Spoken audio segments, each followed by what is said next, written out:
వైజాగ్లో బీచ్లు మాత్రమే కాదు, ఒక ఫేమస్ టెంపుల్ ఉంది. అదే సింహాచలం. ఈ టెంపుల్లో దేవుడు ఎవరో మీకు తెలుసా? శ్రీ వరాహ లక్ష్మీ నరసింహ స్వామి. ఇక్కడ అక్షయ తృతీయ రోజు చందనోత్సవం చేస్తారు. ఈ రోజున స్వామివారి నిజరూప దర్శనం లభిస్తుంది. వైజాగ్లో టీటీడీ నమూనాలయం చాలా బాగుంటుంది. ఇక్కడ నుంచి రిషికొండ బీచ్ క్లియర్గా కనిపిస్తుంది. తర్వాత మేము దేవి ఆశ్రమంకి వెళ్ళాము.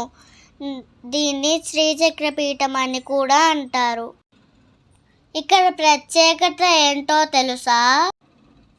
ఇక్కడ ఒకే చోట 1001 శ్రీచక్ర మేరువులు ఉంటాయి. అంతేకాకుండా ఇక్కడ 9 అడుగుల మరో మేరు చక్రం ఉంటుంది. దీనిని మహామేరువు అంటారు. పౌర్ణమి రోజు ప్రతి శ్రీచక్రం దగ్గర కుంకుమ పూజ చేయిస్తారు. తర్వాత మేము అరసవెల్లి ఇంకా శ్రీకూర్మం కూడా వెళ్ళాం. శ్రీకూర్మంలో చిన్ని టాటాయిస్ చూసాం. అందులో ఒక టాటాయిస్ బెండకాయ తింటుంది. చూడడానికి భలేగా ఉంది. తర్వాత అన్నవరం వెళ్ళి సత్యనారాయణ స్వామిని దర్శించుకున్నాం. ఈ టెంపుల్ ఉన్న కొండని రత్నగిరి అంటారు.